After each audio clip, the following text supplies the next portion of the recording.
Good stuff. Thanks to Magic Spoon. And that'll take us right into the course breakdown, the Magic course breakdown for the RSM Classic from St. Simon's Island at lovely Sea Island Resort, right down the street from you in Georgia on the Golden Coast. We were there last year, Pat, as members of the media. Not there this year because COVID just F's everything up. And we just felt like, you know what, who cares? We should be there, though. It's actually a really strong field. They got a lot of guys moving over from the Masters, probably the strongest field the RSM has seen in quite some time, I would guess. Yeah, it's really good. Matter of fact, last year I got this fantastic shirt I'm wearing. It's an I RSM noticed that, Classic yes. shirt. Rosé wine glasses all over it. You can't really see that, but anyway. So yeah, we are at Sea Island Golf Club this week, and like we talked about, I don't know if we had any of these type formats after the restart. Most of them we see in the Yeah, we did not. the winter, but we got two golf courses this week. So they will play the Seaside course for 3 days if they make the cut, and they'll at least play one day on the Plantation course. We'll start with the Seaside course. It is a par 70 playing just over 7,000 yards. It is a Fazio design. It is Bermuda grass from tee to green and pretty large greens out here and wide fairways. I mean, they really aren't that difficult to hit. But when you look at Seaside, I mean, it's kind of got that sort of links feel to it. There's it's open to all the elements. Wind can be a huge factor on this course, and right now I'm seeing a lot of wind. That could change, but I've seen anywhere from 15 Ooh. to 20 mile per hour winds this week, so that could be interesting. So that one is definitely the harder of the two courses, but we still see a lot of scoring out here. But a lot of that scoring is going to come on the Plantation course, whichever day they get it, whether it's Thursday or Friday. It is a par 72, just over 7,000 yards, so not very long for a par 72. It's a Davis Love design. If you know anything about Davis Love, he's been in Sea Island for years. The whole family has, so they are just kind of a staple of Sea Island. It's Bermuda grass as well from tee to greens. You got four par fives here. Three of them are reachable in two. So it's definitely important when you get on Plantation that you score a lot. And there's a lot of water on Plantation as well. I mean, it's tree lined. It's back off the sea a little bit, so the wind won't be as much of a factor when they play Plantation. But it's still got that kind of classic harbor town type feel with tree lined fairways. It still should play pretty easy though, and so I think that when you're looking at just both courses this week, you look at the scores out here. I mean, we've had 19 under last year with Tyler Duncan, 19 under with Charles Howell, Austin Cook 21, Mackenzie Hughes 17, Kiz in 2015 was 22 under. So you got to score out here. We're going to see double digits win easily, like we just did actually the Masters. For me, I'm looking at form as I always do, course history. I'm going to look at some putting on Bermuda. Approach is one of my favorite stats this week, as well as scrambling and opportunities gained. So there you go. By the way, we have 156 players this week in this field. So one of the bigger fields we've had in a while.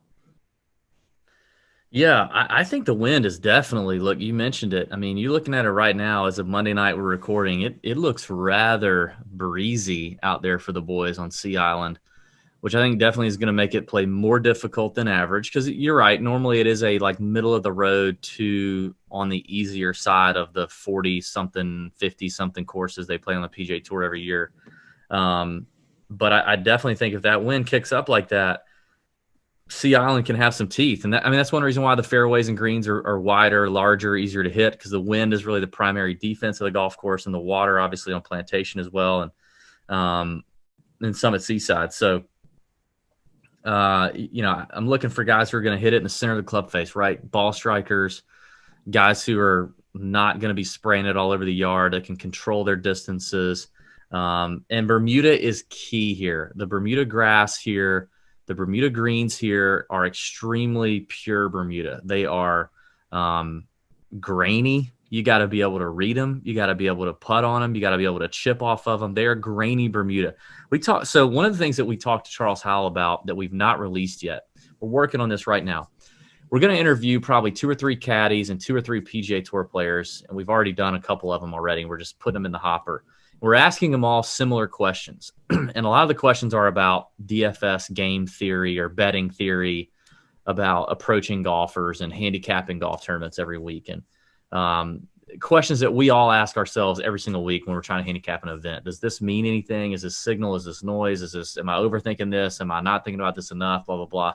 We're going to ask all these guys the same questions and get their answers and compile it. It's going to be really great. But we talked to Charles Howell about, putting surfaces.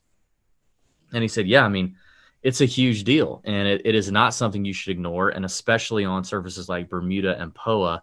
And he talked about not all Bermuda surfaces are created equal. One of the ones he talked about was the Players' Championship, because we were talking about Siwoo Kim, and I was like, dude, Siwoo Kim, horrible Bermuda stats everywhere, everywhere else you look, but he won the Players' Championship. And Charles said, well, the stuff at the Players' Championship is not really true Bermuda. Like, it's not as grainy. They cut it really short. It almost behaves like a bent grass.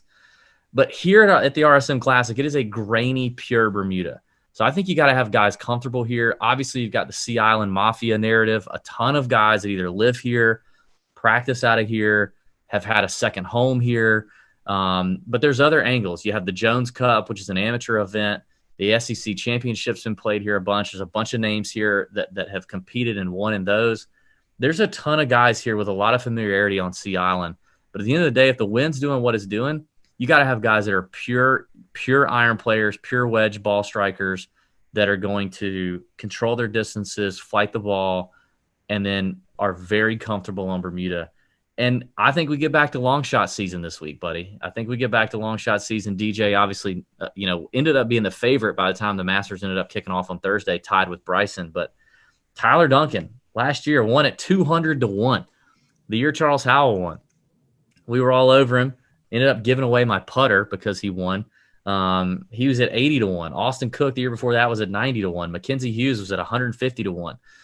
Robert Streb back in 2014 was like 200-something to 1. So there's a lot of, even though the field is stronger, we could see a long shot, play well here. I think greens and regulation is a huge deal as well. So approach play, greens and reg, comfortable on Bermuda. Those are all keys for me. And of course, all the stats brought to you by our friends at Fantasy National Golf Club. You can go to fantasynational.com/TJ, get yourself 20% off the weekly, monthly, or annual subscription.